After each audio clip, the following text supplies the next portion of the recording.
Okay friends, మనం ప్రతిరోజులాగే మనకి ప్రతి సెషన్ లో కూడా మనకి అద్భుతమైన జ్ఞానాన్ని ఇస్తున్నారు కె విజయసారథి గారు ఫ్రమ్ గుంటూరు వట్టిచెరుకూరు. ఈ రోజు కూడా మనకి నిత్య జీవితంలో సంపూర్ణ జీవన శైలి అంటే మనకి ధ్యానంతో పాటు యోగాతో పాటు ఆహారపు అలవాట్లు, మన ఆలోచన విధానం, మనకు కుటుంబ పరంగా కుటుంబంలో మనం ఎలా జీవించాలి, ఆధ్యాత్మిక జ్ఞానంతో నిరంతరం ఆధ్యాత్మిక జ్ఞానాన్ని పొందుతూ భౌతిక జీవితంలో దాన్ని ఎలా అప్లై చేయాలి అనే ఎన్నో విషయాలపైన మనకి కె విజయసారథి గారు మన క్లాస్ అవ్వడానికి రెడీగా ఉన్నారు. సార్ని మనం ప్రేమపూర్వకంగా వెల్కమ్ చెప్పుకుందాం కరతాళ ధనులతో. ఒకసారి అందరు క్లాప్ చేసి సార్ని ఆహ్వానించుకుందాం. పెద్దనాన్న అన్మ్యూట్ చేసుకో. ఓకే, అందరికీ శివరాత్రి శుభాకాంక్షలు. అద్భుతమైన శివరాత్రిని పరిపూర్ణంగా అనుభవించుంటారని, ఆ శివ తత్వాన్ని తెలుసుకొని ఉంటారని ఆశిస్తున్నాను. శివ, మొదలు పెడదామా? ఓకే పెద్ద. దీనిలో చాలా మంది కొత్త వాళ్ళు ఉన్నారు. ఒక 5 నిమిషాలు నీ ఆధ్యాత్మిక ప్రయాణం గురించి చెప్పి తర్వాత ఆ, మనం సెషన్ లోకి వెళ్దాం. ఆమెను కూడా వీలుంటే నీ పక్కన వచ్చి కూర్చోమని. వెనకాల ధ్యానం చేస్తుంది అదిగో. ఆ, సరే ఓకే. ఓకే. ఒక 5 నిమిషాలు నీ ఆధ్యాత్మిక ప్రయాణం గురించి చెప్పినాక సెషన్ స్టార్ట్ చేయాలి. నువ్వు ఫ్రెండ్స్, చెప్తా. అట్లాగే ఈరోజు ఎక్కువగా క్వశ్చన్ అండ్ ఆన్సర్స్ అడగాలి. మీరు ఎంత క్వశ్చన్స్ అడిగితే అంత నాలెడ్జ్ అనేది ఇవ్వటం జరుగుతుంది. దయచేసి ఈ సెషన్ జరిగేటప్పుడు మీరు క్వశ్చన్స్ కూడా ప్రిపేర్ చేసుకోండి మైండ్ లో. Thank you. మరొకసారి అందరికీ మహాశివరాత్రి శుభాకాంక్షలు అండి. నా పేరు విజయసారథి, వట్టిచెరుకూరు బృందావన పిరమిడ్ ధ్యానాశ్రమం. ఇది మా ఇల్లే ఆశ్రమం అయిపోయింది. నాకు ధ్యాన ప్రయాణం 2011 దాటి 12లో మొదలైంది. సార్ వాయిస్ తక్కువ వస్తుందండి. వినపట్లేదా? ఇది ఇక్కడ ప్రాబ్లం కాదు మరి.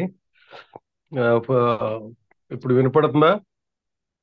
తక్కువే ఉందండి ఇప్పుడు కూడా. అమ్మా, బాగానే వినపడుతుంది. మీరు వాల్యూమ్ పెంచుకోండి. మాకు బాగానే వినపడుతుంది. మీ వాల్యూమ్ పెంచుకోండి. వాయిస్ క్లియర్ గానే ఉంది. మీరు కొంచెం వాల్యూమ్ పెంచుకోండి. కొద్దిగా వాల్యూమ్ పెంచండి అమ్మా, మాకు అందరికి క్లియర్ ఉంది మరి. వినపడుతుందా అమ్మా? నాదే ప్రాబ్లం ఏమోనండి, రావట్లేదు. అయితే ఓకే, చెప్పండి మీరు. మిగిలిన వాళ్ళు వింటున్నారా అమ్మా? వినపడుతుందా? ఆ వాయిస్ చాలా క్లియర్ గా ఉంది. క్లియర్ గా ఉంది. అమ్మా, మీరు ఒకసారి చెప్పండి. మీరు లాగౌట్ అయ్యి లాగిన్ అయ్యి జాయిన్ విత్ కంప్యూటర్ అనే ఆప్షన్ ఉంటుంది. ఆడియో కంప్యూటర్, దాన్ని క్లిక్ చేయండి. ఓకే. 2011లో నా జర్నీ స్టార్ట్ అయింది. ఆ జర్నీ స్టార్ట్ అవటానికి వెలగపూడి లక్ష్మణరావు ఇప్పుడు మీకు ఏదైతే మహావతార్ ఫౌండేషన్ ఆర్గనైజర్ ఉన్నాడో శివనాథ్, వీళ్ళు ధ్యానానికి తీసుకొచ్చారు. వచ్చిన తర్వాత దీనిలో ఒక రకంగా రీసెర్చ్ జరిగిందని చెప్పొచ్చు.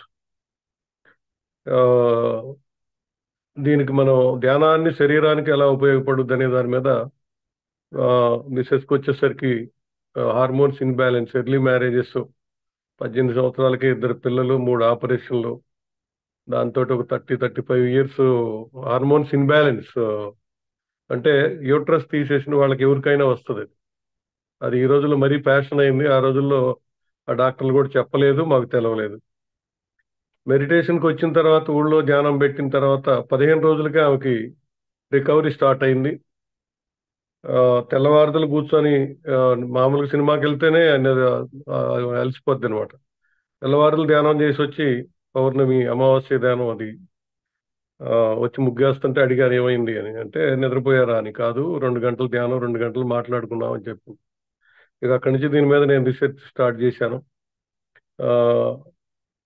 థాట్ రిలీజ్ చేస్తే వెంట్రుకలు వస్తాయని ఒక ఆయన చెప్తే దాని మీద ప్రాసెస్ చేస్తే ఒక 6 నెలల్లో ఆ వెనకాల మొత్తం నున్నగా ఉండేది ఆ వెంట్రుకలు వచ్చినాయి.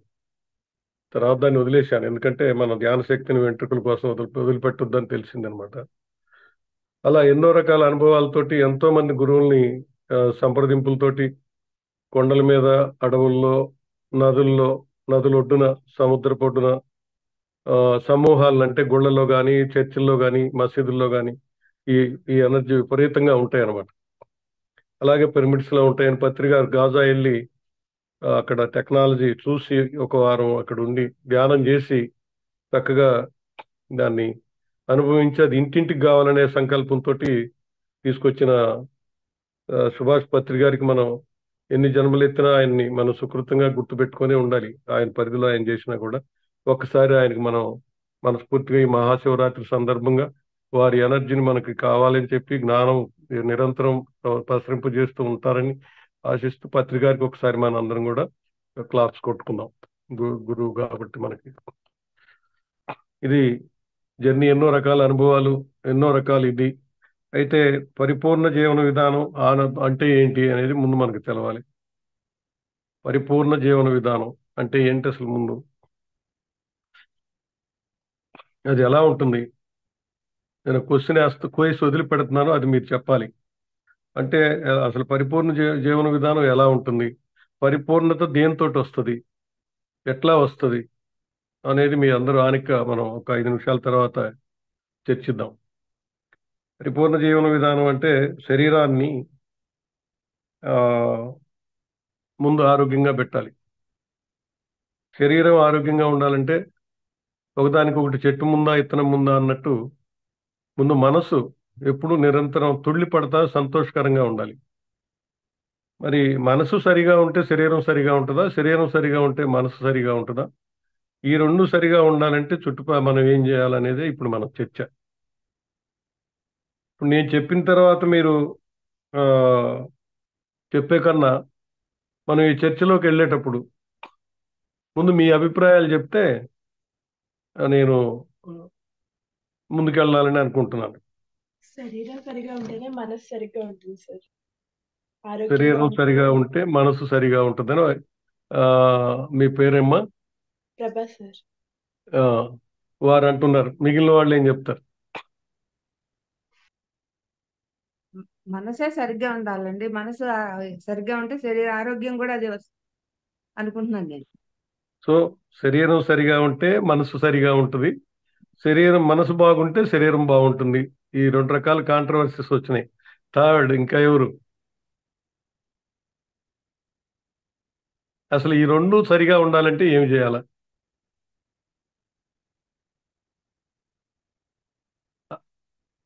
మాట్లాడండి. ఇప్పుడు 30 మంది పాల్గొనాలి ఇందులో.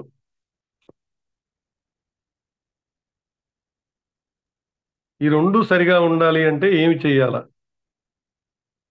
ఆరోగ్యంగా ఉండాలి. ఆరోగ్యం రావాలంటే మనసు సరిగ్గా ఉండాలి. నెక్స్ట్. ఇది మంచి సబ్జెక్ట్ అనండి. ధ్యానానికి దీనికి మనం మాట్లాడుకునే దానికి ప్రతిదీ లింక్ ఉందండి. మన ఆలోచనలే కదా, మన మనసు మీద ప్రభావం ఏంటి? మన ఆలోచనలు, కోరికలు, మన మంచి ఆలోచనలో ఉండాలండి. మంచి ఆలోచనలు ఉంటే మిగిలినవి వస్తాయి, అదే కదా? మంచిగా ఆలోచనలు ఉంటే వస్తాయి. మనసు బాగుంటే శరీరం బాగుంటుంది, శరీరం బాగుంటే మనసు బాగుంటుంది. నెక్స్ట్, ఇది రావాలంటే ఏం చేయాలి?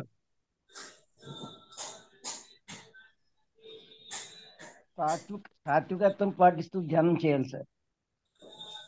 ఆస్తికత్వం అంటే ఏంటి? ఆస్తికత్వం ఎలా పాటించాలా దాన్ని? అసలు ధ్యానం అంటే ఏంటి? మనం తెలుసుకోవాలి.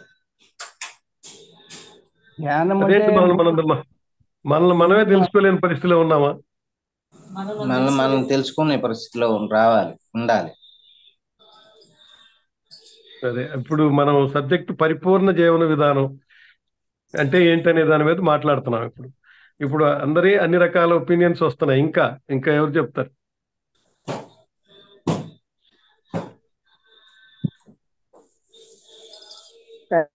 సరి అయిన ఆహారం తీసుకోవాలి సార్. వర్తమానంలో జీవించాలి. సరి అయిన ఆహారం తీసుకోవాలి, వర్తమానంలో జీవించాలి. ఇంకా ఎవరు?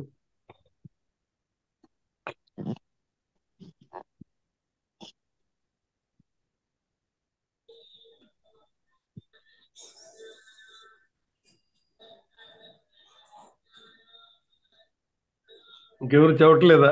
ఇందులో అన్ని రైటేనండి. మీరు ఎవరికి వాళ్ళే తప్పు అనుకుంటున్నారేమో. మీరు ఏది పొరపాటు కాదు, అన్ని రైటే. ఇది గుర్తుపెట్టుకొని మాట్లాడండి. మేము తప్పు చేసామేమో, తప్పు మాట్లాడుతున్నానేమో డైలమాలో ఉండొద్దండి. మనస్సు ఎప్పుడు నిర్మలంగా ఉంచుకోవాలి. ఆపోజిట్ ఆలోచనలు చేయకుండా మంచి ఆలోచనలతోనే ఉండాలి. మనసు ఎప్పుడు ప్రశాంతంగా ఉండాలి అంటే ఏంటి, ఎలా? ప్రశాంతంగా ఉండాలంటే ధ్యానం చేయడము ఒకటే అనిపించి ధ్యానం మొదలు పెట్టాను ఫస్ట్ నుంచి. మనసు ప్రశాంతంగా ఉంటే ఎదుటి వాళ్ళ గురించి చెడ్డగా ఆలోచించకూడదు. ఎదుటి వారి గురించి వాళ్ళని ఆలోచించకూడదు. మంచిగా సంతోషంగా ఉంచాలి పక్క వాళ్ళని. పక్క వాళ్ళని సంతోషంగా ఉంచాలి. ఎదుటి వారి గురించి ఆలోచించకూడదు. చెడుగా ఆలోచించకూడదు ఎవరి గురించి.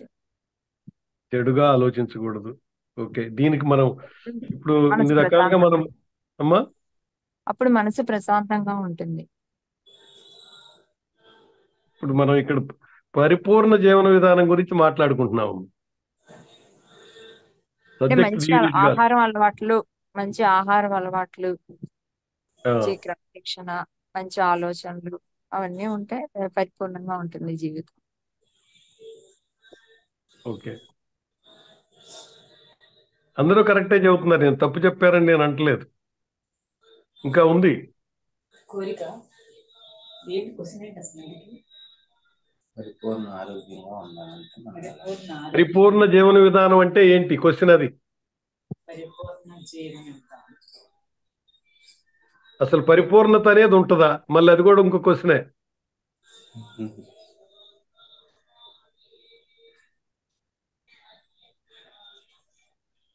అన్ని పరిపూర్ణ ఆలోచనలు కోరికలు పరిపూర్ణ ఆలోచన, పరిపూర్ణ జీవన విధానం, పరిపూర్ణ ఆలోచన, అసలు పరిపూర్ణత అనేది ఉంటుందా? ఇది కూడా క్వశ్చన్. ఏమండి? నమస్తే సార్. నమస్తే అండి సార్, మనం ప్రశాంతంగా ఉంటూ ఎదుటి వ్యక్తులను కూడా ప్రశాంతంగా పెట్టి మనలో మన యొక్క ఆహార విధానం అనేది శాకాహార ఆహారాన్ని తీసుకుంటూ మనం ప్రశాంతంగా ఉండడాన్నే పరిపూర్ణమైనటువంటి జీవనం అని నేను అనుకుంటున్నాను సార్. అంటే మన నుంచి ఎవరికి హాని జరగకూడదు.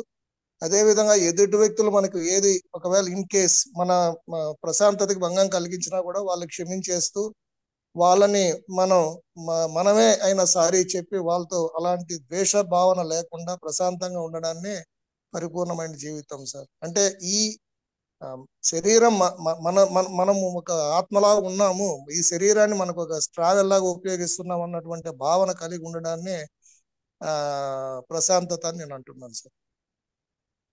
ఇప్పుడు మీరు చెప్పినవన్నీ ఉండాలి అంటే మనకు ఎన్విరాన్మెంట్ ఎలా ఉండాలి, మనం ఏ రకమైన కండిషన్స్ లో జీవన విధానం ఉండాలి? మనము అంటే ఈ ప్రజెంట్ సొసైటీలో మనం అలాంటి దీన్ని పొందాలంటే మనకు ఆశ్రమ జీవితమే చాలా గొప్పదని నేను అనుకుంటున్నాను సార్. ఒకవేళ ఫ్యామిలీతో ఉన్న ఏదో ఒక విధమైనటువంటి ఈ ఎమోషన్స్ అనేది కంపల్సరీ ఉంటాయి. అలా లేకుండా మనం ఏకాగ్గా బతకలేం కాబట్టి, సంఘంలో బతుకుతున్నాం కాబట్టి ఈ యొక్క ఇవన్నీ తప్పించుకోవాలంటే మనకు ధ్యానం ఒక్కటే మార్గం అని నేను చెప్తున్నాను సార్. ధ్యానంలోనే ఇవన్నీ కూడా సమకూరుతాయని నేను చెప్తున్నాను. సత్సంగత్వాన్ని పెంచుకుంటూ దుస్సంగత్వాన్ని విడిచిపెట్టుకుంటూ వెళ్తే ఆటోమేటిక్గా మిగతావన్నీ మనము రావులు మనకి ఆటోమేటిక్గా మనకి తెలుస్తాయి. అసలు ఇప్పుడు దుస్సంగత్వం అనేది ఒకటి ఉన్నదా? సత్సంగత్వం తెలవాలంటే దుస్సంగత్వం కూడా ఉండాలి కదా. దుస్సంగత్వం అంటే ఎవరైతే వాళ్ళు అభిరుచులు ఏంటంటే మనకి భిన్నంగా ఉంటాయో వాళ్ళ నుంచి మనం దూరంగా ఉండి డిస్టర్బెన్స్ లేకుండా సత్సంగత్వము, తర్వాత ఏంటంటే ఈ గ్రంథ పఠనము, ఇవన్నీ ఆటోమేటిక్గా సత్సంగత్వంలోకి వెళితే నలుగురు అభిప్రాయాలతోటి మనకి ఏది మంచో మనకే ఆటోమేటిక్గా తెలుస్తుంటుంది. తర్వాత సాధనలోని మనము మిగతావి తెలుసుకోగలుగుతాం. ఇప్పుడు దీనికి ఒక టైం కేటాయించాలి. ఇప్పుడు మనం ఫ్యామిలీ సెటప్ లో ఉన్నాము, కుటుంబంలో జన్మ తీసుకున్నాము, అందరిలో కలిసి జీవిస్తూ ఉండాలి. జీవించటానికి కావాల్సిన ఎమ్యూనిటీస్ అంటే ఉండటానికి కావాల్సింది ఏంటి, తినటానికి కావాల్సింది ఏంటి, మరి వాటికి సంబంధమైంది మనం ఎంతో కొంత టైం కేటాయించి పనిచేయాల్సిన అవసరం ఉంది. మరి ఆ పని చేసేటప్పుడు కూడా మనం పరిపూర్ణత అనేది ఉండాలి. అది ఇప్పుడు మనం ఉంటున్నామా, ఉంటుంటే ఎలా ఉంటున్నాము, ఉండలేకపోతే ఎందుకు ఉండలేకపోతున్నాము.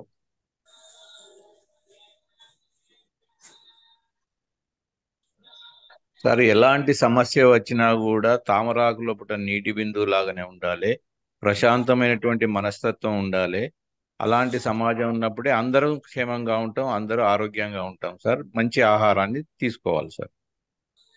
థ్యాంక్ యూ సార్, కొంత మట్టుకు చెప్పారు, కరెక్టే. కానీ అలాంటి సమాజం మన చుట్టూ ఉండటానికి అవకాశం ఉందా? ఒక వ్యక్తి కనుక సమాజం మనం ప్రశాంతంగా ఉంటూ వేరే వాళ్ళని కూడా ఉంచడానికి ప్రయత్నం చేస్తుంటే అలాగనే కొన్ని కుటుంబాలు ఉంటాయి, కొన్ని ఊర్లు ఉంటాయి, కొన్ని దేశాలు ఉంటాయి సార్. అదే కాన్సెప్ట్ సార్. కాన్సెప్ట్ ఓకే, ఈ కాన్సెప్ట్ ని ఇంప్లిమెంట్ చేయాలంటే మనకేం కావాలి? మనకు మనం ప్రక్షాళన చేసుకోవాలి సార్. మనకు మనం ప్రశాంతంగా జీవనం గడుపుకోవడానికి కనుక మనం ప్రయత్నం చేస్తుంటే మనల్ని చూసి వేరే వాళ్ళు కూడా అదే విధంగా ఉండడానికి ప్రయత్నం చేసినట్టయితే మొత్తం సమాజం కూడా మంచిగా ఉంటుంది అనేది ఆలోచన సార్. మంచి గ్రంథపఠనం చేయాలి సార్. గ్రంథపఠనం చేసిన వాళ్ళు ఆచరించాలి కదా సార్. అందుకొరకే ఆచరించినప్పుడే దాని యొక్క ఫలితాలు మనకు అందుతాయి కదా. నాకు తెలిసి ఆలోచనలు కోరికలే బాస్, ఇదంతా నా ఈ రెండే నాకు తెలిసి.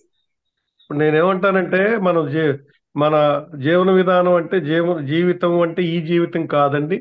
మనం మూలం నుంచి విడిపడ్డ దగ్గర నుంచి ఇప్పటి వరకు జర్నీ చేసిందంతా కూడా జీవన విధానమే. దాని ద్వారా కొన్ని ప్రింట్లు మనం తెచ్చుకొని రకరకాల శరీరాల ద్వారా, కొన్ని కర్మల ద్వారా అంటే పనుల ద్వారా మనం కొన్ని ఆలోచనల్ని, కొన్ని శారీరక రుగ్మతల్ని తెచ్చుకున్నామండి. మరి అవి ఉండగా వాటిని ఇప్పుడు వచ్చేవి కాదు. మరి వాటిని వదిలించుకోకుండా వాటిని ఈ పరిపూర్ణ జీవన విధానం సాధించడానికి వీలవుతుందా?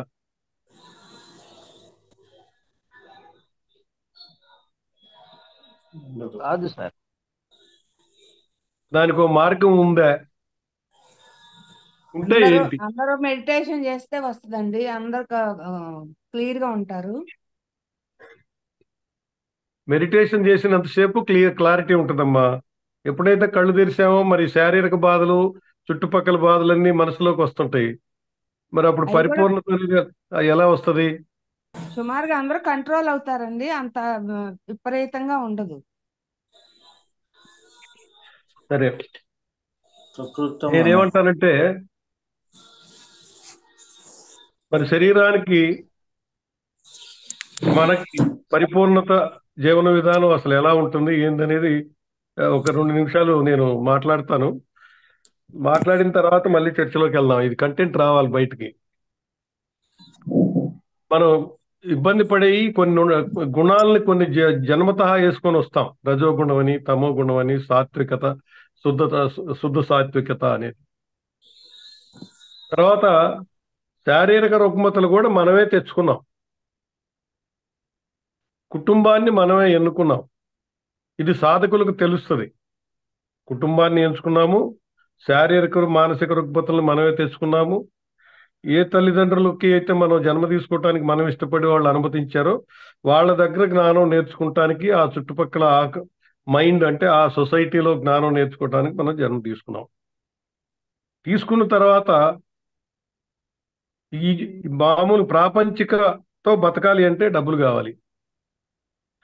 డబ్బులు కావాలంటే నిరంతరం పనిచేస్తూ ఉండాలి. పనిచేస్తూనే, విద్య నేర్చుకుంటూనే, భార్య పిల్లలతో జీవిస్తూనే, అందరితో కలిసి ఉంటూనే, ఎన్నో రకాల పజిల్స్ అంటే మనం కష్టాలు అంటాం ఇప్పుడు, పజిల్స్ని ఎదుర్కొంటూ వాటిని సొల్యూషన్స్ ఎదుర్కొంటూ ముందుకెళ్ళటమే ఒక జీవన విధానం. మరి ఇది ఉండాలి అంటే మనం ఈ రోజున్న సమాజంలో, ఇప్పుడున్న మన సొసైటీల్లో మన ఇంట్లో 5గురు ఉంటే 5గురు 5 రకాల గుణాలతోటి, 5 రకాల ఆలోచనలతోటి ఈ భూమి మీదకి వస్తారు. మరి వచ్చినప్పుడు తండ్రి చెబితే కొడుకు వినడు, కొడుకు చెబితే వాళ్ళ భార్య వినదు, పిల్లలు వినరు, తల్లిదండ్రులు సరిగా వాళ్ళు అర్థం చేసుకోరు. మరి అర్థం చేసుకోకుండా ముందుకు జీవన విధానం తీసుకెళ్తా ఉంటారు. వెళ్ళేటప్పుడు పరిపూర్ణత అనేది అసలు ఇక్కడ సాధ్యపడుద్దా? పరిపూర్ణతలో భాగం ఏంటంటే శరీరానికి ముందు పూర్తి ఆరోగ్యం ఉండాలి. ఆరోగ్యంగా ఉండాలంటే ఇందాకేమొచ్చింది, మనసు బాగుంటే శరీరం బాగుంటుంది అని. శరీరం బాగుంటే మనసు బాగుంటుంది అని వచ్చింది. మరి శరీరం బాగుండాలి అంటే ముందు మనసు బాగుండాలి అంటే, సరే మళ్ళీ ధ్యానం చేస్తే బాగుంటుంది. ఓకే. రుద్దుగా ధ్యానం గంటలు గంటలు చేయగా మన శరీరం మీద, మన నాలుక మీద మనకు అదుపు వస్తుంది. బాగానే ఉంది. ఇప్పుడు ఫైనాన్షియల్ స్టేటస్ని న్యాయబద్ధంగా ఏమీ ఇన్నర్తో సహా అతిగా ఆశించకుండా ఉన్నదానిలో మనం బతకగలిగే వాళ్ళు మనం ఎంతమంది? ధ్యానంలోనే ఆచరణ లేకుండా, నేను ధ్యానం చేస్తున్నానని నాకు తెలిసి 20-30 సంవత్సరాల నుంచి ఉన్నవాళ్ళు ఉన్నారు.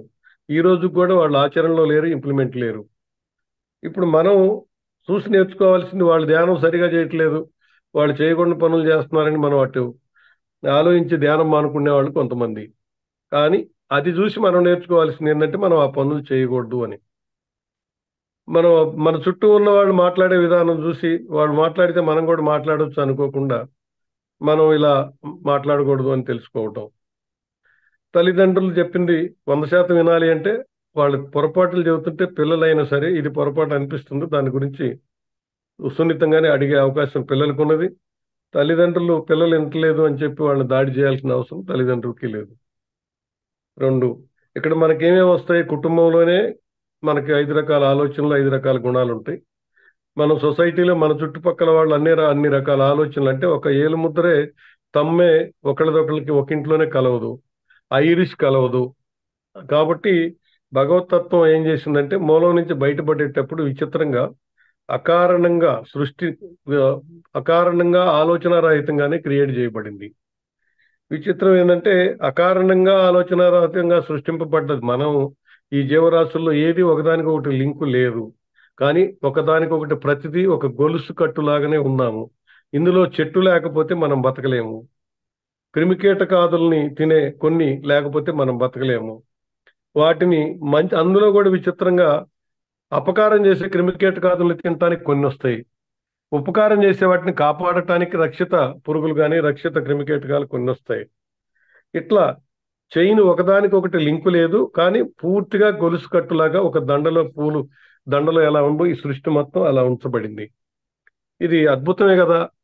ఈ అద్భుతాన్ని తెలుసుకొని తామరాకు మీద నీటి బొట్టులాగా ఆహారాన్ని అన్ని మధ్య మార్గంగా, డబ్బులు కావచ్చు, మనకు వేరే ఐశ్వర్యాలు కావచ్చు, కోరిక లేకుండా జీవన విధానం అని ఒక ఆయన అంటాడు.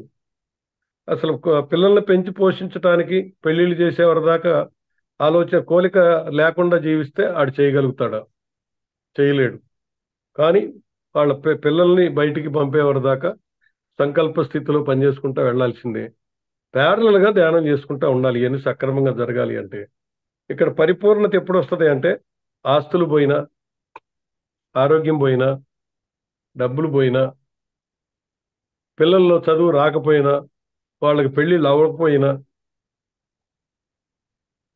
చుట్టుపక్కల ఏమి జరుగుతున్నా తామరాకు మీద నీటి బొట్టులాగా మనం చెరిస్తూ, మనం చేయాల్సిన కార్యక్రమాలు సక్రమంగా నిర్వర్తిస్తూ, మనం చేయాల్సిన ఆధ్యాత్మిక చారిటీ కార్యక్రమాలు చేసుకుంటూ, నిరంతరం ఈ భూమి మీద సంచరిస్తూ, వాడి శరీరాన్ని వదిలిపెట్టేవారి దాకా ఎందుకు ఆనందపడతాడో తెలవకుండా నిత్యానంద స్థితిలో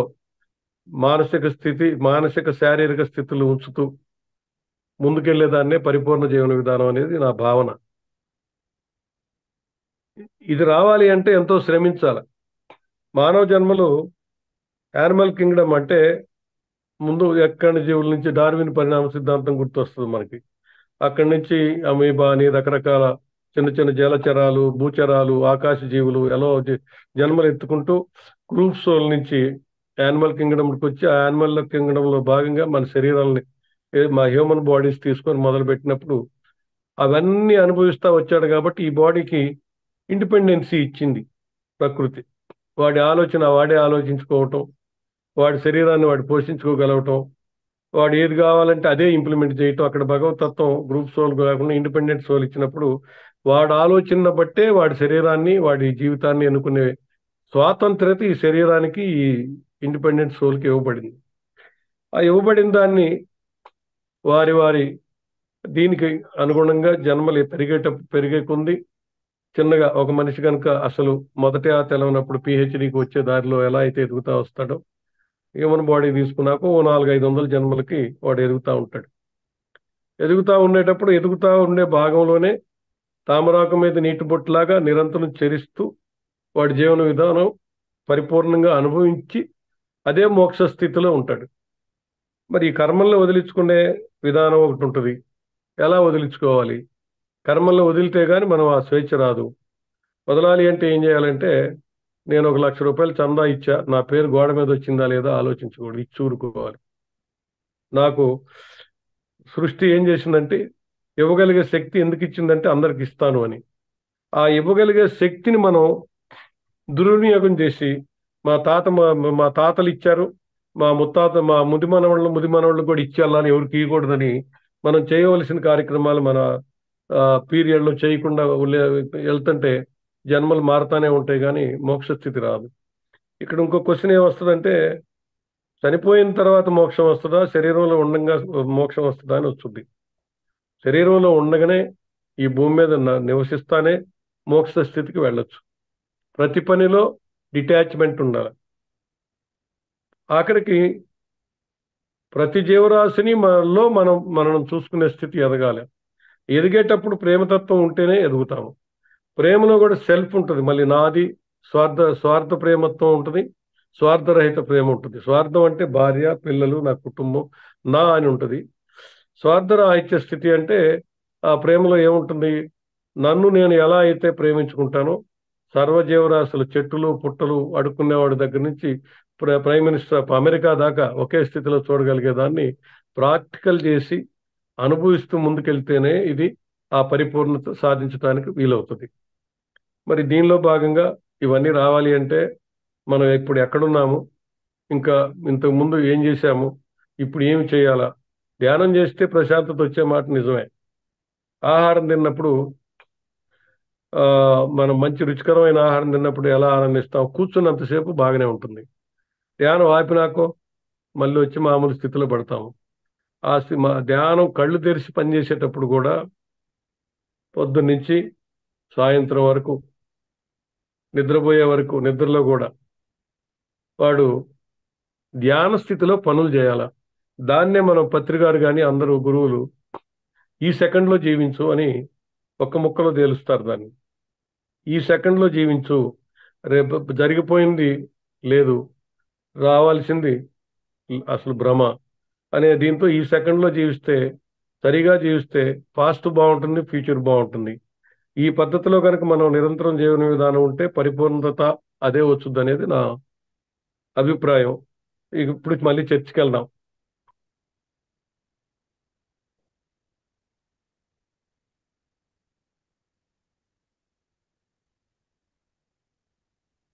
ఎవరన్నా మళ్ళీ మొదలెట్టండి. నేను చెప్పింది అంతా రైట్ అవ్వాల్సిన అవసరం లేదు. నాకు తెలిసిన పరిధిలో ఏదో కొద్దిగా ఒక ముక్క చెప్పా, ఇది కరెక్ట్ కాదు అని కూడా ఖండించవచ్చు.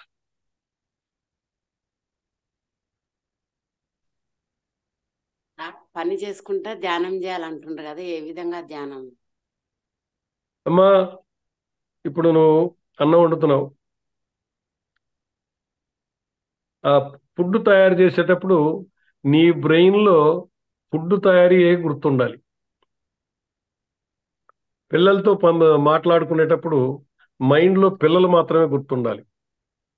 స్నేహితులతో ఉన్నప్పుడు స్నేహితులు మాత్రం గుర్తుండాలి, ఆ పక్కది ఏది గుర్తు రాకూడదు. అదే దాన్ని మనం కాన్సన్ట్రేట్ అంటాం, కాన్సన్ట్రేషన్ అంటాం, లేకపోతే ఇంకోటి అంటాం. అలా అప్పుడు ఏమవుతుంది, బీపీ షుగర్లు ఏమి రావు. ఒక్కసారి వంట చేసేటప్పుడు 10 ఆలోచనలు వస్తాయి. పిల్లవాడికి ఉద్యోగం రాలేదు, నా మనవడికి ఉద్యోగం రాలేదు, మనవడికి పెళ్లిళ్ళు కాలేదు, అది రాలేదు, ఇది రాలేదు అంటే ఈ శరీరం అనేది ఒక వాహనం, కాకపోతే జడ వాహనం కాదు, ఇది లైవ్ వాహనం. దీనికి మనమే ఓనర్లం. దీనికి మనం ఓనర్లం ఎలా అంటే, ఇందులో ఉన్న కోటానుకోట్ల జీవరాశులన్నీ నీ ఆలోచనకు ప్రతిచర్య ప్రతిస్పందన వస్తుంది. ఎట్లా తెలుస్తుంది అంటే, నీకు బాగా కోపం వచ్చినప్పుడు గొంతు ఎండిపోవటం, నాలుక ఎండిపోయి మాట తడబట్టడం జరుగుద్ది. అప్పుడు ఈ శరీరంలో బతికే సర్వజీవరాశులు బ్యాలెన్స్ తప్పి ఈ ఎఫెక్ట్ పడిపోయి సరిగా పనిచేయవు. అందుకని ఈ సిమ్టమ్స్ అన్ని మన శరీరం మీద వస్తే అందుకే అందరూ ప్రశాంతంగా ఉంటారు, నాయన నీకు జబ్బులు రాకుండా ఉంటాయని మనకు చెప్పగలిగింది.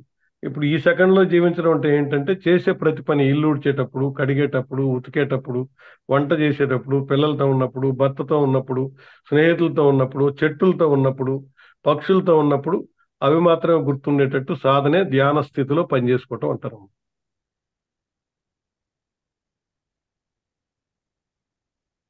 మీ భాషలో చెప్పగలిగానా? మనకు అందుబాటులో అర్థమైందమ్మా? అయ్యింది సార్. అంతే, దానికి సాధన చేయాల్సిందేనమ్మా. ఇది ఒకేసారి వస్తుంది, ఇది వస్తుందా అంటే నాకు కూడా వచ్చినట్టు తెలియదు. ఇంకా కోపం వచ్చింది అప్పుడప్పుడు మధ్యలో, అవన్నీ ఇన్బిల్ట్ ఉంటాయి.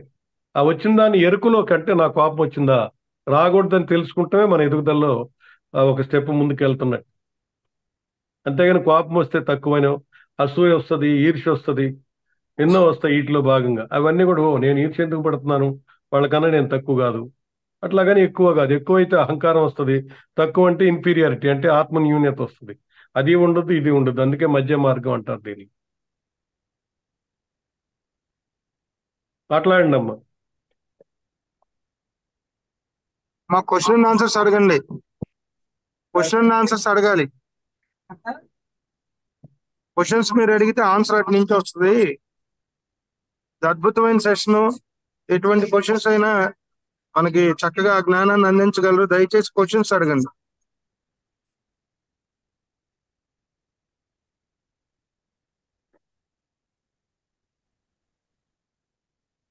ఇప్పుడు నేనేదో నాకు వచ్చిన సోది చెప్పాను అనుకోండి, మీకు ఉపయోగపడదు కదా. ఇప్పుడు పైపెచ్చి మీ దగ్గర ఏమున్నదో నేను కూడా నేర్చుకుంటాను. ఇక్కడ కూర్చున్నానని చెప్పి నేను ఎక్కువ కాదు, మీరు వింటున్నారని తక్కువ కాదండి. నాకన్నా వయసులో, అనుభవంలో, చదువుల్లో చాలా గొప్పవాళ్ళు ఉన్నారు ఇందులో, వృత్తిలో. కాబట్టి దయచేసి నోరు తెరిచి మాట్లాడండి.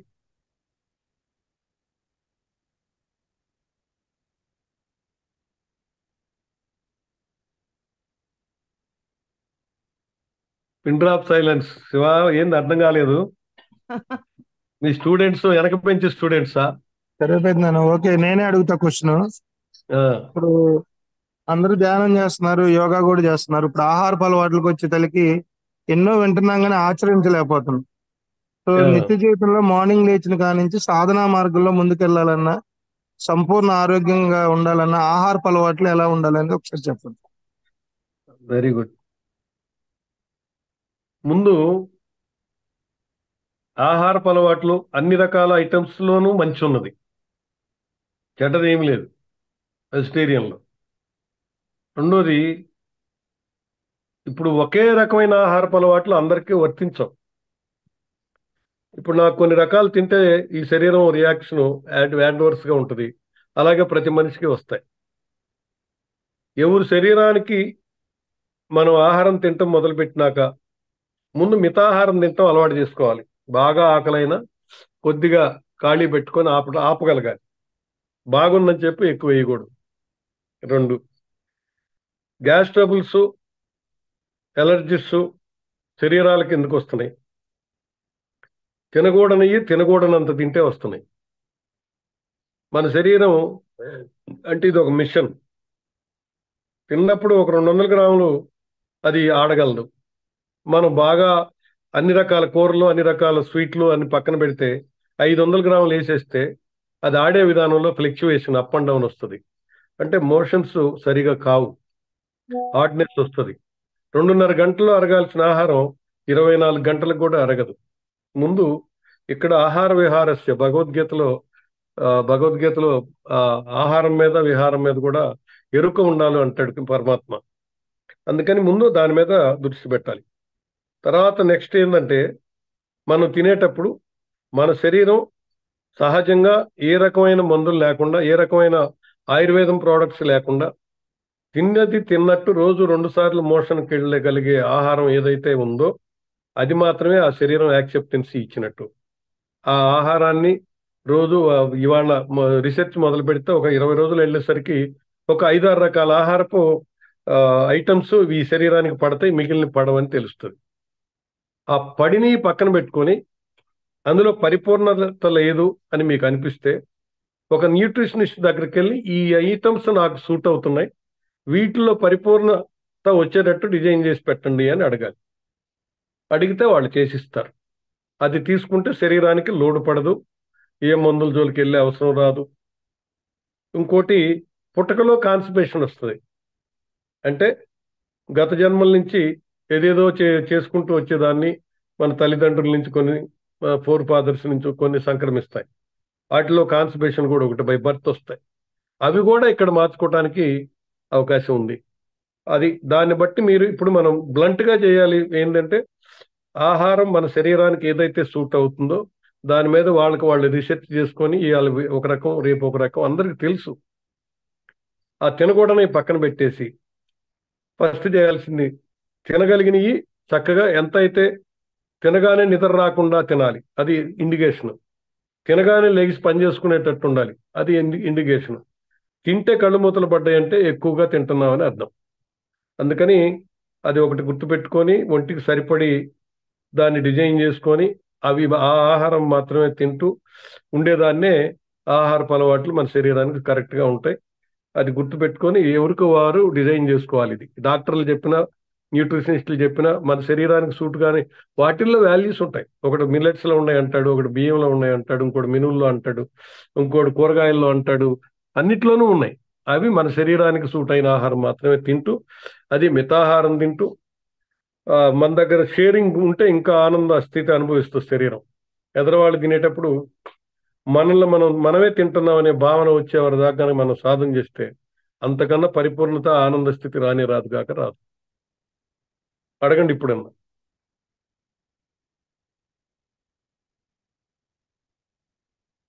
ఓకేనా శివ? కరెక్టేనా? ఇంకేమన్నా ఉందా? కరెక్ట్. నేనే అడగాలి క్వశ్చన్స్, ఎవరు అడగరా? మౌన్ దీక్ష తీసుకున్నారా ఏంటమ్మా? శివరాత్రి కదా, మహాశివరాత్రి జాగ్రత్త.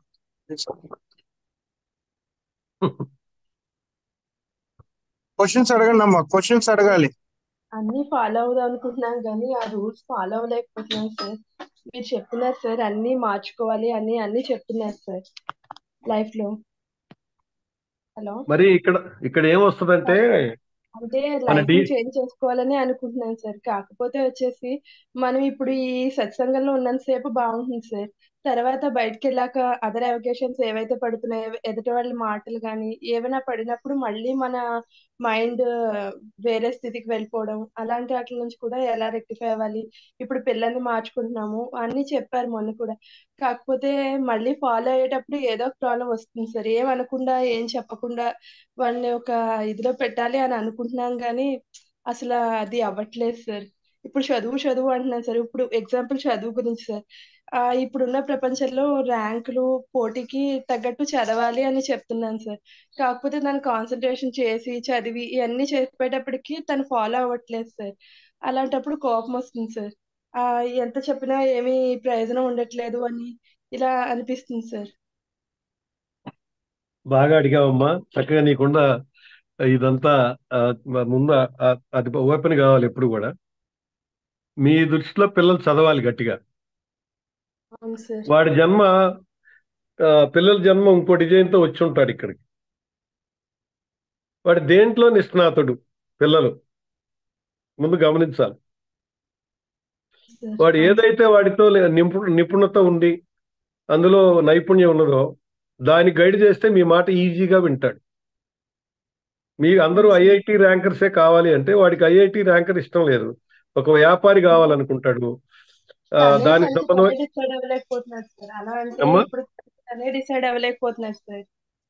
మీరు డిసైడ్ అవ్వటం కాదు, ముందు మీరు ఎరుకలోకి వచ్చి వీడు నా ద్వారా భూమి మీదకి వచ్చాడు, అంతేగాని వీడు నా కొడుకే కాదు అని నేను బాధపడాల్సిన అవసరం లేదని ముందు ఫస్ట్ తెలుసుకోవాలి.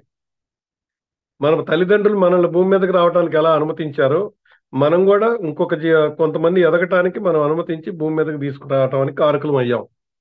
వచ్చినప్పుడు వాడి గుణాలు, అన్ని గుణాలు వాడి గుణాలు వాడుకుంటాయి, వాడి జీవనశైలి వాడుకుంటుంది. వాడికి ఇష్టం లేని పని అసలు నీ వల్ల కాదు. ఇష్టం లేని పని నువ్వు చేయించాలని ప్రయత్నం చేసిన రోజులు నీకు ఈ స్ట్రగుల్ ఉంటానే ఉంటుంది పిల్లల్లో. అయితే వాళ్ళలో చేయకూడని కార్యక్రమాల మీద ఇష్టపడుతున్నారని దాన్ని చేయించుకుని కాదు అర్థం. ఇప్పుడు వాడు మంటలో చేయి పెడుతున్నాడు, నువ్వు పడక ముందే కాలుతుంది అంటే వాడు ఎప్పుడైనా సరే పెడతానే ఉంటాడు అనమాట. పెద్ద మంటలో కాకుండా చిన్న మంటకు నువ్వే తగిలిచ్చావు అనుకో చేతికి, ఏమవుద్ది? అమ్మో కాలిపోయింది మా అనుకుంటాడు. అంటే పిల్లల మీద ప్రాక్టికల్ చేయాలి కానీ థియరీ పార్ట్ చెప్పకూడదు. వాడు కలెక్టర్ అయ్యాడు, ఇంకోడు మినిస్టర్ అయ్యాడు, వాడు పెద్ద కోటీశ్వరుడు అయ్యాడు, అంబానీ సంత, వాడియా సింత, లేకపోతే బిల్ గేట్స్ ఇంత, ఈ కాదు మనం చెప్పాల్సింది. అసలు ముందు వాడు ఏమనుకుంటున్నాడు కూర్చోబెట్టి డిస్కస్ చేయాలి. చిన్న పిల్లలతో సహా. నీకు ఎగ్జాంపుల్ చెబుతానమ్మా. మేము మా పిల్లల్ని దెబ్బేయకుండా పెంచాం, అస్సలు కొట్టలేదు, తిట్టలేదు. కారణం ఏంది? మా నాన్న నన్ను హింసించి పెంచాడు. ఓ, నా ద్వారా వచ్చే వాళ్ళకి గోల ఉండకూడదు అనేది తెలిసి వాళ్ళని పెంచలేదు. అట్లాగే పెరిగారు, అట్లాగే చదువుకున్నారు, ఫ్రెండ్లీగా జీవించాం. ఇప్పుడు వాళ్ళ పిల్లల్ని మా మాట వింటలేదు అని చెప్పి వాళ్ళని పోట్లాడటానికి కొట్టడానికి ప్రయత్నం చేస్తే, నేను ఉండగా ఒక రోజు దెబ్బేస్తే నేను అడిగా, మీరు ఎప్పుడన్నా దెబ్బతిన్నారా? ఆ పిల్లల్ని ఎందుకు కొడుతున్నారు అంటే, మేము విన్నట్టు వీళ్ళు వింటలేదు అని మా పెద్దవాడు ఆరోపణ. అవునా అన్న, చూడరా మీరు దెబ్బ తినకుండా పెరిగారు, మీరు బాగానే ఉండాలి, వాళ్ళకి కూడా చెప్పండి కూర్చోబెట్టంటే, మాలాగా వాళ్ళు వింటలేదు, వినిపించాలా, అది మీ బాధ్యత అని చెప్పారు. ఇది చర్చ అయిపోయింది. కొన్ని రోజులకి నేను సాయంత్రం 4 గంటలకు ఇంటికి పోయా. మా మనవరాలకి ఎంత 6 ఏళ్ళు 7 ఏళ్ళు ఉంటాయి. దాని నిక్కర్ వేసుకొని ఉంది, ఒంటి మీద గౌన్ లేదు, సోఫాలో కాళ్ళు ఆడిస్తా ఎదురు ఐపాడ్ పెట్టుకొని చూస్తా ఉందన్నమాట. భార్య భర్త ఇద్దరు చెరువు దగ్గర కూర్చొని దానికల్లా సీరియస్ గా చూస్తున్నారు. వెళ్ళేసరికి నన్ను చూడగానే ఆరోపణ ఏంది, పొద్దున 10 దగ్గర నుంచి ఇప్పటివరకు దాని ఒంటి మీద గౌన్ వేయించలేకపోయా, మేమిద్దరం తప్పదు చేసాం, నీకు చేత అయితే వేయించు అన్నారు. సరే అయిపోయింది. అది నన్ను చూడగానే హాయ్ తాత అంది. ఇట్టాగా ఏం లేదు, ఇట్టాగే పడుకొని, ఏంట్రా బంగారం అన్న. ఏం లేదు తాత అంది. నువ్వు నాకు నచ్చట్లేదురా అన్న. అదేంది అని అడిగింది. నువ్వు చూడటానికి బాగలేదు, నాస్టీగా కనపడుతున్నావు, నిక్కర ఒకటే ఉంది, ఒంటి మీద బట్టలు లేకుండా చూడటానికి అస్సలు బాగలేదురా, ఆ తర్వాత నీ ఇష్టం అన్న. పరిగెట్టుకుంటూ వెళ్ళి గౌన్ తెచ్చి ఆ గౌన్ చేతికి చెయ్యి తాత అంది. ఇప్పుడు దానికి నేను ఒత్తిడి చేసి ఇచ్చానా? దానికి నచ్చినట్టు బాగలేదు కావాలి, చూసేదానికి దరిద్రంగా ఉందంటే దానికి నచ్చకెళ్ళి గౌన్ తెచ్చి ఇచ్చింది. తల్లిదండ్రులు చెప్పేటప్పుడు వాళ్ళని పోట్లాడి చదువు అంటే చదవరు. అట్లాగే ఏమండి, ఫోర్స్ అనేది ఉండకూడదు సార్. ఎప్పుడు ఎనడండి వాళ్ళ. మీకెందుకు? అప్పుడు పుట్టిన బిడ్డ ఇష్టం లేకుండా పాలు తాగించమనండి చూద్దాం, అదే ఊసి అవతల పడేస్తుంది. మరి అది ఎందుకు గమనించట్లేదు తల్లిదండ్రులు? పిల్లల్ని వాళ్ళకి ఎందుకు ఆ రోజు అలా వచ్చింది, ఏంటి నీకున్న సమస్య ఏంది, నువ్వు చూడటానికి ముందు నువ్వు చెయ్యనక అంటాం కాదు, నువ్వు ఇట్లా ఉంటే మాకే దరిద్రంగా ఉంది, బయట వాళ్ళు చూస్తే ఇంకా దరిద్రంగా ఉంటుంది అని ఎక్స్ప్లెయిన్ చేయగలగాలి వాళ్ళు. వాళ్ళిద్దరు తెల్లమొక్కం వేశారు, ఏమీ మాట్లాడలేనా, పిన్ డ్రాప్ సైలెన్స్. 5 గంటల నుంచి వెయిటింగ్ దానికి గౌన్ వేయటానికి తల్లిదండ్రులు ఇద్దరు. కొట్టబోయారు, తిట్టబోయా, నేను వేసుకోను అంతే. అది తెలివి తక్కువదా అంటే చాలా జ్ఞానం ఉన్నది. క్వశ్చన్లకు వాళ్ళు కూడా ఆన్సర్ చెప్పలేదు, అంత లోతుగా అడుగుద్ది. చెప్పలేక ఉక్రోషం వచ్చి పక్కకు పోతారు. అది నా దగ్గర కూర్చొని మాట్లాడుతూ ఉంటుంది. సరే మాట్లాడుతూ ఉంటే అన్ని చెప్పినాకి, తాత మా అమ్మ నాన్న చెప్పరేంటి ఇటుకు ఆన్సర్ అంటుంది. నేనేం చెబుతాను, వాళ్ళని అడిగిపో అన్న. మళ్ళీ వాళ్ళు తక్కువ అంటే మళ్ళీ వాళ్ళ కోపం వస్తుంది. ఇలా వాళ్ళు ఉన్న పేరెంట్స్ ఎక్కడ ప్రాబ్లం వస్తుందంటే, ఇద్దరు ఉద్యోగస్తులు కాకపోయినా వాళ్ళని వాళ్ళు గమనించుకోకపోగా పిల్లల్ని, భార్యను భర్త, చుట్టుపక్కల వాడిని గమనమే లేకుండా జీవిస్తున్నాం కాబట్టి ఆందోళనలో పడి మనం గమనం పోయి ఈ రకంగా బాధపడుతున్నాం అనేది నా భావనమ్మ. చెప్పు ఇప్పుడు. కానీ అలా అని చెప్పి చెస్ ఇంట్రెస్ట్ ఉన్నాడు సార్, జాయిన్ చేశాను సార్, అన్ని జాయిన్ చేసాము, కాకపోతే ఎందులోని పెర్ఫెక్షన్ లేదు సార్. ఇప్పుడు అన్ని కాదు, వాడికి ఏది ఇష్టమో కూర్చోబెట్టాలి, గమనించాలి. వాడు నోరు తెరిచి చెప్పలేకపోవచ్చు. అవును సార్, కాకపోతే ఎన్ని జాయిన్ చేసినా ఏం చేసినా అలా బ్యాక్ అయిపోతున్నారు సార్ ఎప్పుడు. తర్వాత మనం కూడా అన్ని ఫాలో అవ్వాలనుకుంటున్నాం సార్, కాకపోతే ఎక్కడికైనా డైవర్షన్స్ బాగా ఎక్కువగా వస్తున్నాయి సార్. డైవర్షన్ ముందు నాకు తెలిసి ఒక తల్లిగా నువ్వు స్టాండర్డ్ గా ఉండలేదు అనేది నా భావన. నువ్వు ఆందోళనలో ఉన్నావు అనేది నేను అనుకుంటున్నా. ఎందుకంటున్నాను అంటే, ఆ పిల్లలకి అసలు ఏం కావాలో గమనమే రాలేదు. ఎన్ని సంవత్సరాల వయసు ఉంది పిల్లలకి? 12 ఇయర్స్ పిల్లలకి 12 సంవత్సరాలు పెంచి నీకే వాళ్ళ మీద క్లారిటీ రాలా ఇప్పటి వరకు. కారణం ఏంది? నువ్వు ఆందోళన పడటం, వీళ్ళు ఏమైపోతారని భయపడటం, అసలు నువ్వెవరు వాళ్ళ మీద ఏమైపోతారంటే భయపడటానికి? అవును సార్. చేసుకుంటే వెళ్ళటం నీ కర్తవ్యం కదా. అవును సార్. ఇప్పుడు నీకేం కావాలి? ఇప్పుడు నీకున్న ఎన్విరాన్మెంట్ లో వాళ్ళకి చదువు రావట్లేదు, ఫ్యామిలీ షిఫ్ట్ చేసి అమ్మా చదువుతాడు సార్, బాగానే చదువుతాడు సార్, చదువు రావదు అనడానికి లేదు సార్, బాగా చదువుతున్నాడు. కాకపోతే ఏంటంటే ఆ ఇంకా ఇంకా ఏదో ఇది కింద ఉంటున్నాడు సార్, అందుకని. బాగా చదివే వ్యక్తి కనుక అట్లా ఉంటే అసలు వదిలిపెట్టి ఊరుకో. కారణం ఏంటంటే ఎదురు కొట్టుకుంటేనే వాళ్ళు ఆగుతారు. రాళ్ళకి చెప్పులు లేకపోతే రాళ్ళు గుచ్చుకుంటే ఇంట్లో చిన్నపిల్లలకు కూడా మనం షూస్ వేసి నడిపిస్తున్నాం. ఆకు ప్రెజర్ లెక్క భూమి మీద నడవకపోతే వాడికి అసలు అటాచ్మెంట్ ఎట్ట పెరిగిద్ది? భూమాతగా అటాచ్మెంట్ లేని వాడు భార్యను ఏం చూసుకోగలుగుతాడు, తల్లిదండ్రులు ఏం చూసుకోగలుగుతాడు? అసలు భూమి ఇది మట్టి, అందులో దొల్లాడొద్దు, ఈ రకంగా ముందుగానే చెబుతున్నాం. అసలు మన మన చుట్టూ పని చేసుకునే పిల్లలు గుట్ట ఉయ్యాలో చెట్టు కింద ఏలాడేసి మిరపకాయలు కోస్తా ఉంటారు ఆ కూరలో. వాడు ఎంత ఎనర్జెటిక్ గా ఉంటాడు, వాడి కరోనా రాదు. మనకెందుకు వచ్చింది? వాడు పుట్టిన కాడి నుంచి మూతికి గుడ్డ, ముక్కుకు గుడ్డ, అరికాళ్ళకి ఇది లేసేస్తున్నాం. ఎట్లా వాళ్ళకి స్ట్రెంగ్త్ పెరిగిద్ది? పెరగదు కదా. ఇప్పుడు ఈ వయసు నాకు 69 వచ్చినాయి.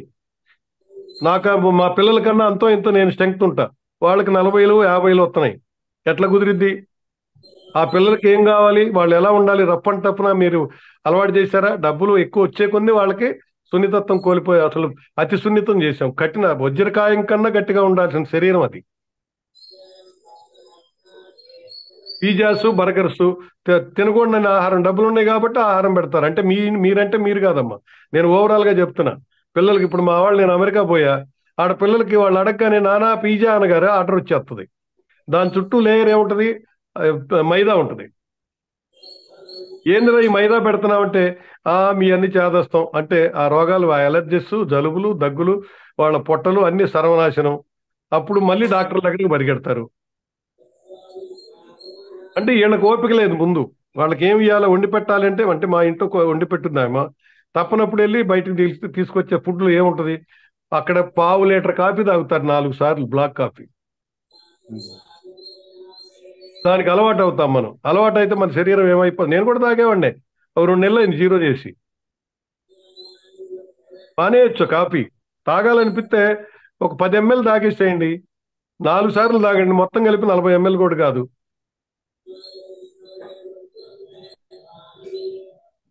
పిల్లల్ని గమనించడం తెలుసుకోవాలి అంటే ముందు మనం ఎక్కడున్నామో మనం ఆందోళన పడకుండా భార్యాభర్తలు ఆలోచించుకొని వాళ్ళ ముందు కాదు. పైపెచ్చి ఇండియాలో ఒక ప్రాబ్లం ఏముందంటే, ఎవరికన్నా డబ్బులు ఇస్తే రావు. వాడు వచ్చి అప్పు అడుగుతాడు అనుకుంటే తలుపులేసి పిల్లలు వినేటప్పుడు ఇంట్లో లేరని చెప్పండి అని వాళ్ళ చేత చెప్పిస్తాం. వాడి జీవితం వల్ల అదే చెప్పిస్తాడు. ఇక భార్యతోటో పిల్లలతోటో ఉన్నది లేనట్టు, లేనిది ఉన్నట్టు. మనం వాళ్ళకి మంచి గుణాలు ఎట్టొస్తాయి? మనం స్కూల్లోనూ బోధించే వాళ్ళు లేరు. వాళ్ళ కులాలు మతాలకు అనుగుణంగా మారిపోయారు అందరూ, టీచర్లతో సహా, పేరెంట్స్ తో సహా కులానికి మతానికి లోపల పడి కొట్టుకొని వస్తున్నారు. మనం ఇది మారినప్పుడు ఆ టీచర్, ఇప్పుడు యుఎస్ లో చూశాను నేను, ఇంట్లో కన్నా అక్కడ ఎక్కువగా చదువు వాళ్ళకి సామాజిక జ్ఞానం నేర్పుతారు. వాళ్ళ చదువు ఎట్లా ఉంటుందంటే మ్యాథ్స్ చేయాలా, ఎదురుగా 10 రకాల బొమ్మలు పెట్టి ఇన్ని బొమ్మల్లో ఈ బొమ్మలు తీసేస్తే ఎంత అని వాడు ఎదురుగా పెడతాడు, లెక్క నోటితో అడగడు. ఆ రకంగా నేర్పిస్తారు వాళ్ళు. అందుకని వాళ్ళకి ప్రింట్ అయిపోతుంది. అలాగనే ఆ విద్య కరెక్టా అంటే నేర్పడానికి విధానం మాత్రం అద్భుతంగా అనిపించింది నాకైతే. అక్కడ కూడా ఐపాడ్ చూస్తే తిండి పెడుతున్నారు. అక్కడ కూడా పక్కన అయితే వాళ్ళు ఏంటంటే ఈవెంట్స్ తీసుకెళ్లి వాళ్ళు పిల్లల్ని యోగా అని లేకపోతే స్విమ్మింగ్ అని కొంతమంది, ఎక్కువ మంది వాటికి నేర్పడానికి ప్రయత్నం చేస్తున్నారు పిల్లలు కలిపి. మనకి ఇక్కడ అసలు అవకాశం లేకుండా పోయింది. కోడి పిల్లలు కనుక షెడ్లో దోలినట్టే. ఈ నారాయణ కానీ కొన్ని కాలేజెస్ ఉన్నాయి, కొన్ని హై స్కూల్స్ ఉన్నాయి గుంటూరులో. అవన్నీ మేము క్లాసెస్కి వెళ్తే ఒక రూమ్ లో 50 మంది కనపడతారు. 50 మంది కిక్కిరిసిపోయినట్టు బెంచీల మీద కూర్చొని ఉంటారు. మేము పేరొద్దు కాలేజీకి వెళ్ళాము క్లాసెస్కి. నేనేమన్నానంటే డల్ స్టూడెంట్ మొత్తాన్ని ఒక రూమ్కి వేయండి అన్న. 60-70 మంది వచ్చారు. అంటే ఆల్రెడీ వాళ్ళు ఆ పని చేస్తున్నారనమాట, పుస్తకాలు చేతిలో ఉండి. నేను వెళ్ళి నుంచోగానే వాళ్ళు గబగబగబగా బుక్ ఓపెన్ చేసి చెప్పండి అని చూస్తున్నారు నా కళ్ళి. నేనేమి చెప్పలే, అసలు నుంచొని ఉన్నా. ఏందిరా బుక్స్ ఓపెన్, రోజు ఇదే కార్యక్రమం కదండి, ఇంకా మీరేదో చెప్పడానికి వచ్చారంటే మీ వాగుడు మీరు వాగి వెళ్ళండి, మా దారిని మేము వెళ్తాం. వాళ్ళ భాష అది, డైరెక్ట్గా చెప్పలా. నాకు అర్థమైంది, మరి పుస్తకాలు తీసి పక్కన ఏంటరా అన్న. తెల్లమొఖం వేశారు, వాళ్ళకి అర్థం కాదు బుక్స్ తీయమంటాడు ఏంటి ఈయన అని. నేను ఒక లెక్చరర్ని అనుకుంటున్నారండి. ఒరే నేను చదువుకొని సావనాడు మీ దగ్గరకు వచ్చాను, కాసేపు సరదాగా మాట్లాడుకుందాం ఆడుకుందాం రా బాబు మాటలతోటి పెట్టేయండి రా అంటే అప్పుడు నవ్వుకో వాళ్ళ ముఖాల్లో అప్పుడు వచ్చింది అనమాట. అర్ధగంట పట్టింది వాళ్ళని నవ్వించడానికి పిల్లల్ని. చూడండి వాళ్ళ పిల్లలు ఫేస్లో లాఫింగ్ సిమ్టమ్ తీసుకురావడానికి 1/2 అవర్ పట్టింది నాకు ఇచ్చిన గంటలో. అరిసికి వాల్ చేయించి ఎంతో డ్యాన్స్ చేయించి చిందులు వేస్తే అప్పుడు వచ్చారు లైన్లో. ఇప్పుడు చెప్పండి రా అంటే ఫ్రెండ్లీగా అప్పుడు చెప్పడం మొదలుపెట్టారు వాళ్ళు ఇబ్బందులని. ముందు వాళ్ళని మూడ్లో నుంచి మన మూడ్లోకి తేవాలిగా. వాడు ఆ మూడ్లో ఎందుకుంటున్నాడు, స్కూల్లో ఏమైనా ప్రాబ్లం ఉందా, ఫ్రెండ్స్లో ప్రాబ్లం ఉందా. చిన్నపిల్లలు ఫ్రెండ్స్లో కూడా దగ్గరుండే వాళ్ళు ఎడమైపోయినా కూడా అంత మూడీగా అవుతుంటారు. ఏందిరా నీకు తేడా అంటే మా ఫ్రెండ్స్ ఎడమైపోయారనో కొట్టుకున్నామనో ఏదో చెబుతూ ఉంటారు. అవన్నీ కూడా పెద్ద సమస్యలుగా భూతాల్లా కనపడతాయి. అది మనకు సమస్య కాదని తెలిసినా వింటం మొదలు పెట్టాలి ముందు. నిజమే కదరా నువ్వు ఎంత ఇబ్బంది పడుతున్నావు, పోదాం పదా అని, వరే బాబు మీరు కొట్టుకోబాకుండా అవతల వాడుకోరే అని వాళ్ళని మళ్ళీ స్నేహంగా చేయటం, చిన్న చిన్నవి కూడా వాళ్ళని మనం గైడ్ చేయాల్సిన అవసరం ఉన్నది. ఇక్కడ ముందు మనం ఆందోళన పడటం మొదలు పెడితే మనల్ని మనం మన ఎరుకలోకి వస్తాము. ఎరుక వచ్చినప్పుడు పిల్లలు ఏం చెబుతారో వింటాము.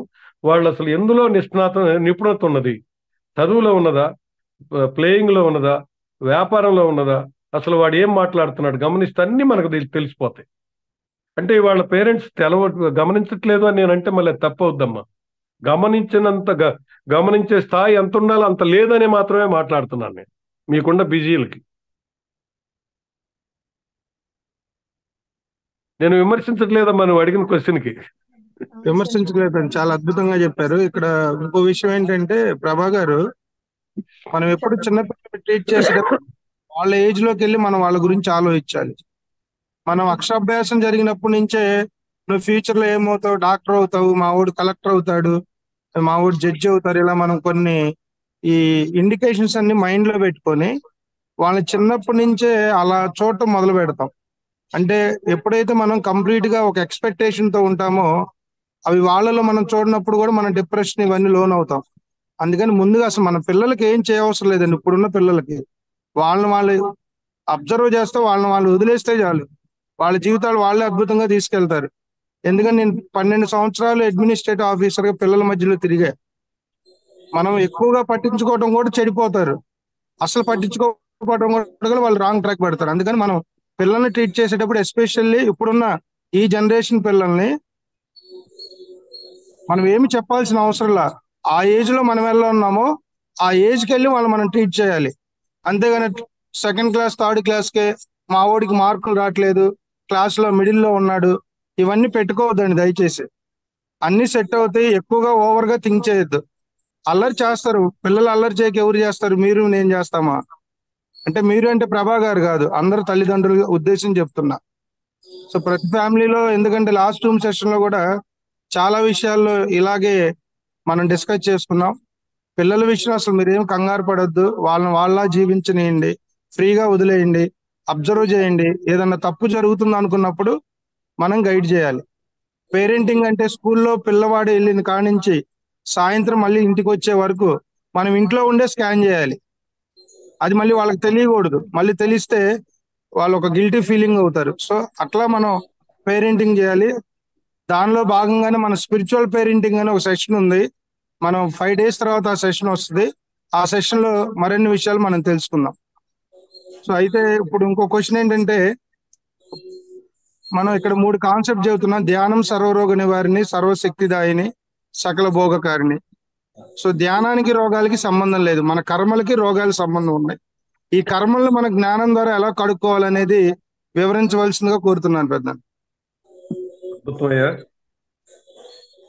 అసలు కర్మలు అంటే ఏంటి అనేది కొద్దిగా దీని మీద అవగాహన రావాలి.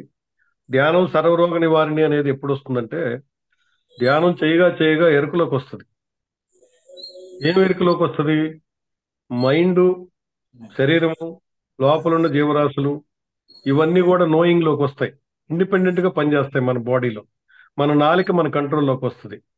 అప్పుడు ధ్యానం చేస్తూ నోయింగ్ లోకి వచ్చినప్పుడు ఏమైందంటే అదుపు కాదు, సహజ సిద్ధంగా మారిపోతాం. ప్రకృతికి అనుగుణంగా మారిపోయినప్పుడు ఏం తినాలి ఎంత తినాలో తెలుస్తుంది. కాబట్టి ఆ ధ్యానం అయినా ఇట్లా ధ్యానం చేసి చేయగానే ఎమ్మటే రోగాలు పోతాయి, ధ్యానం చేసి చేయగానే అన్ని వచ్చేస్తాయి అనుకోవటం అనేది అపోహ మాత్రమే. కొన్ని జీవితాల పర్యంతం మనం ఎన్నో రకాల బ్లాక్ షీట్స్ మనం మన మీద లేయర్లుగా వేసుకొని వచ్చాం. కడగ్గా పోతుంది. మనం ఏదో ఒక అర్ధగంట చేసి సర్వరోగాలు పోలేదు, ఒక గంట చేసి మనకి ప్రశాంతత రాలేదు అనుకోవటానికి కుదరదు. నిరంతరం ఎప్పుడు ఒక గంట 2 గంటలు ధ్యానం చేస్తూ మిగిలిన పనులు చేసుకుంటా వెళ్ళాలి. అప్పుడు కొన్ని సంవత్సరాలు చేసుకుంటా వెళితే నో మెడిసిన్, నో డాక్టర్, సర్వభోగకారిణి అంటే ఏంటంటే ఐశ్వర్యాలతో వచ్చేది, దీంతో వచ్చేది కాకుండా ఇన్బిల్ట్ ప్రేమతత్వం, ఇన్బిల్ట్ అందరి మీద ఒకే రకమైన దృష్టి ప్రసరింప చేసుకోగలగటం, ఈ సృష్టి మొత్తం ప్రేమమయం అని తెలవటం, ఇవన్నీ మన నోయింగ్ లోకి వస్తాయి. అప్పుడు సర్వ భోగాలు కాదు, నా ఇల్లు, నా కుటుంబం, నా ఇది అనుకున్నవాడు కాస్త ఏమవుతాడు, ఈ విశ్వమే నాది అని అనుభవపూర్వకంగా తెలుసుకున్నప్పుడు వాడికన్నా ఐశ్వర్యవంతుడు ఎక్కడ ఉండడు. ఈ శరీరానికి రోగాలు పోవాలి అని మీరు అనుకునేటట్టయితే దీన్ని కూడా నిరంతరం సరి అయిన ఆహారం అంటే శరీరానికి సూట్ అయ్యే ఆహారం తింటూ నిరంతరం ధ్యానం చేస్తూ షేరింగ్, మన యద్భావం తద్భవతి, మన దృష్టి ఏది ఉంటే అదే సృష్టింపబడింది. కాబట్టి ప్రేమగా అందరినీ షేర్ చేసుకుంటూ మనకున్న దానిలో మనం నలుగురికి సహాయపడుతూ, అట్లాగే వాళ్ళ నుంచి కూడా సహాయం అర్థించవచ్చు, మన కోసం కాకపోయినా మన పక్క వాళ్ళ కోసం అర్థిస్తూ ముందుకెళితే ఐశ్వర్యాలు వస్తాయి. అన్ని ఐశ్వర్యాలు అంటే డబ్బులతో కొలమానం కొలవకూడదు అనమాట దీంట్లో. ఇప్పుడు ఎగ్జాంపుల్ చెప్తామండి. నాకు 2 పిల్లలు అనుకుందాం. ఒకడు అమెరికాలో ఉంటాడు, ఇంకోటి టౌన్లో ఉంటాడు. వాళ్ళు అమెరికాలో ఉన్నవాడు నెలకు ఒకసారి మాట్లాడతాం ఫ్రెండ్లీగానే. ఇక్కడ ఉన్నవాడు వారానికి ఒక రోజు కూడా మాట్లాడలేము. దగ్గర ఉన్నాడు, నేను తండ్రిని వీళ్ళని పలకరీలేదు. ఇలా అనుకునే కన్నా నా చుట్టూ ఉన్న వాళ్ళే నా పిల్లలు అనే దీంతో కనుక నేను ట్రీట్మెంట్ చేసి మొదలు పెడితే నా చుట్టూ ఇప్పుడు రోజు పలకరించేవాళ్ళు 10లో ఉండరు. మీ ఆరోగ్యం ఎలా ఉంది, మీకేమన్నా తెచ్చిపెట్టమంటారా, మీకేమన్నా కావాలా, కులం లేదు అక్కడ, మతం లేదు, 2 లేవు. నాకు అన్ని రకాల కులాలు ఉన్నాయి, అన్ని రకాల మతాలు ఉన్నాయి. వాళ్ళందరూ నన్ను సొంత పెదనాన్ననో, సొంత బాబాయనో, అంకుల్ అనో ఇలా పిలుస్తూ ఉంటారు. పిలుస్తా ఉన్నప్పుడు ఇప్పుడు నేను భూమి మీదకి రావడానికి అనుమతించిన పిల్లలు దగ్గరగా లేరు, అయ్యో కోడళ్ళ దగ్గర లేరు, వాళ్ళ మనవరాళ్ళ దగ్గర లేరు అనే భావన 1% కూడా నేను ఇప్పుడు ఫీల్ అసలు ఏనాడు అవ్వలేదు కూడా. ఎందుకు అవ్వలేదంటే వీళ్ళందరూ నా దృష్టిలో నా పిల్లలే. అలాగే నేను తండ్రిలాగా వాళ్ళ పిల్లల్లాగా మనసులో కూడా ట్రీట్ చేస్తున్నాను కాబట్టి ఆనందంగా ఉండటానికి నాకు అవకాశం దొరికింది. ఇవన్నీ ఎక్కడి నుంచి వచ్చినాయి? అంతకుముందు సహజంగా వచ్చింది. ధ్యానంలోకి వచ్చిన తర్వాత అసలు ఫ్రెండ్లీ నేచర్ ఎక్కువ, ఇప్పుడు స్నేహతత్వం వచ్చింది. ఆ స్నేహతత్వం ఎక్కడ ఉండాలి? పిల్లలతోటి స్నేహం ఉండాలి, భార్యతోటి స్నేహం ఉండాలి, అన్ని రకాల పబ్లిక్ తోటి స్నేహం ఉండాలి, పక్షులు పిట్టలు అన్నిటితోటి మనం చూడగానే ఆహా ఇందులో కూడా నేను ఆనందిస్తున్నా కదా, ఈ చెయ్యి ఇట్లా కనుక మనం కొట్టుకుంటూ అన్ని రకాలుగా ఎట్లా సృష్టిలో సర్వజీవరాశులు ఇలాగనే ఆడతా ఆనందిస్తుంది కదా అని కనుక మనం ఆనందపడటం మొదలు పెడితే, అందుకే ధ్యానం ఐశ్వర్యకారిణి, సర్వభోగకారిణి, సర్వ రోగ నివారిణి అనేది ఎందుకు వస్తాయంటే ఇవన్నీ కలిస్తేనే వీడు రోగాలు తగ్గించుకోవడం. ఈ శరీరానికి ఓ రోగమే లేదని తెలిసింది అసలు ముందు. ఉన్న రోగాలు తగ్గించడం కాదు. విచిత్రం ఏంటంటే శరీరానికి జబ్బు లేదు. శరీరం అనేది ఒకటి కాదు, కోటాను కోట్లు ఉన్నాయి. వాటిని సక్రమమైన మార్గంలో పెట్టడమే ఈ ధ్యాన ప్రక్రియ. అందుకోసం ఇవన్నీ కూడా మన పత్రికారు వాళ్ళు అన్ని రకాల విధానాలు చూసి శాస్త్రం గమనించే విధానం ఒకటి అతి ఈజీగా, ఇది బుద్ధుడి కాలం నుంచి, పరమాత్మ కాలం నుంచి, రాముడి కాలం నుంచి కూడా ఈ ధ్యానం అనే దాన్ని ఆ రోజుల నుంచే రకరకాల పద్ధతుల్లో. ఇంకోటి ఏంటంటే ధ్యానం చేస్తాం, యోగా కూడా చేయాలండి. ఫిజికల్ ఫిట్నెస్ కావాలి. వాకింగ్ చేస్తారా, లేకపోతే ఆసనాలు వేస్తారా, అవి కూడా అవసరమే. ఫిట్నెస్ కావాలి.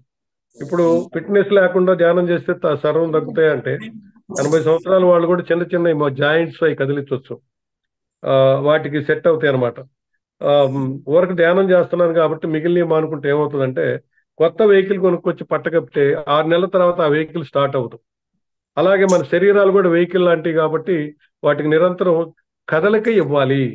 కదలిక ఇస్తే గట్టిగా ఉంటుంది. నిరంతరం ధ్యానం చేయాలి. ధ్యానం చేస్తే అన్ని రకాల ఐశ్వర్యాలు మన దగ్గరే ఉంటాయి. సమదృష్టి వస్తుంది. అందరిలోనూ నన్ను నేను చూసుకోగలుగుతాను. అందుకనే సింపుల్ గా పత్రికారు ఇవన్నీ కాదు వాళ్ళే నేర్చుకుంటారు సాధన చేసేది. ధ్యానం సర్వరోగ నివారిణి, సర్వ ఐశ్వర్యకారిణి, మొత్తం ఇలా చెప్పుకుంటా వెళ్ళారు. శివ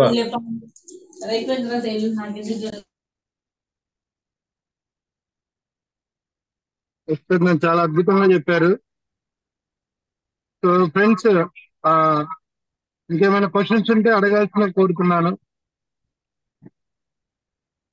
ఇప్పుడు మన ఎవ్రీడే సెషన్ లో 5 నుంచి 5:15 వరకు డైలీ యోగా ఉంటది పెద్దనాన్న. తర్వాత మెడిటేషన్ తర్వాత విజడమ్ సెషన్, లాస్ట్ లో ఆరోగ్యపరంగా ఆహారపు చిట్కాలు.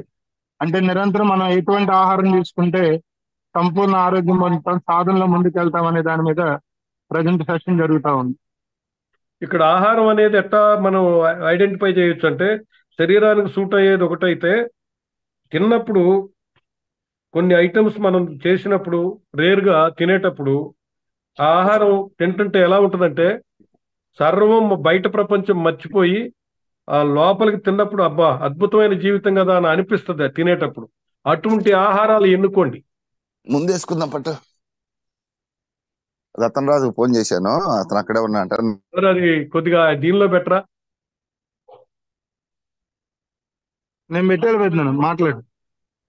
అది అందుకని ఈ రకంగా మీరు ఐడెంటిఫై చేసి టేస్ట్ బడ్స్ కి బాగా నచ్చింది తినేటప్పుడు ఎంతో హాయిగా ఉంటుంది.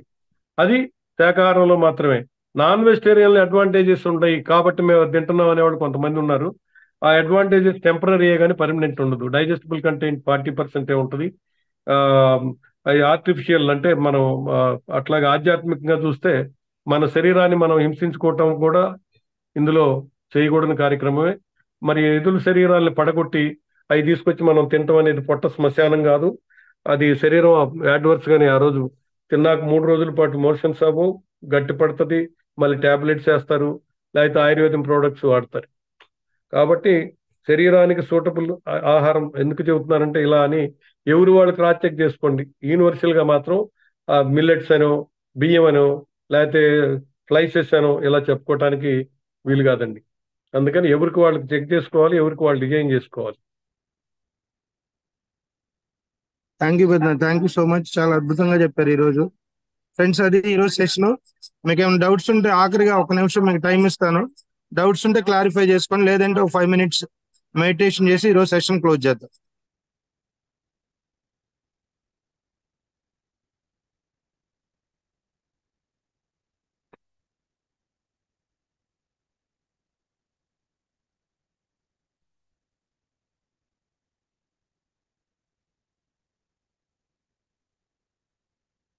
ఎవరు అడిగేటట్లేదు, అందరికి వచ్చిపోయినట్టుంది. ఒక 5 minutes మెడిటేషన్ చేద్దాం, హాయిగా కూర్చుందాం, కళ్ళు 2 మూసేద్దాం. చక్కటి మరొక జీవితానికి సంబంధించిన అద్భుతమైన పాటను వింటూ మన దృష్టినంతా మన శ్వాస అయిన పెడదాం. మిత్రులారా, హాయిగా కూర్చుందాం, కళ్ళు 2 మూసేద్దాం, శ్వాస మీద ధ్యాస. Be with your breath. Okay Shiva, అందరికీ ధన్యవాదాలు. ఇంకొకసారి మహాశివరాత్రి శుభాకాంక్షలు. మనమే శివుళ్ళం, రోజు శివరాత్రే కాబట్టి మన పెద్దలు కొన్ని నిర్ణయించారు కాబట్టి మనం ప్రత్యేకంగా మన అభినందనలు తెలియజేసుకుంటున్నాం. ఈ అవకాశం ఇచ్చిన మహావతార బాబా ట్రస్ట్ ఆర్గనైజర్ శివ అట్లాగే మీ అందరికీ కూడా పదే కృతజ్ఞుడై ఉంటాను. థ్యాంక్ యూ వెరీ మచ్ అండి. Thank you very much sir. Right అండి. సార్కి మనం గట్టిగా క్లాప్ చేద్దాం. మళ్ళీ మరొక సెషన్ ఉంది 2nd week లో. ఆ సెషన్ లో మళ్ళీ కలుసుకుందాం.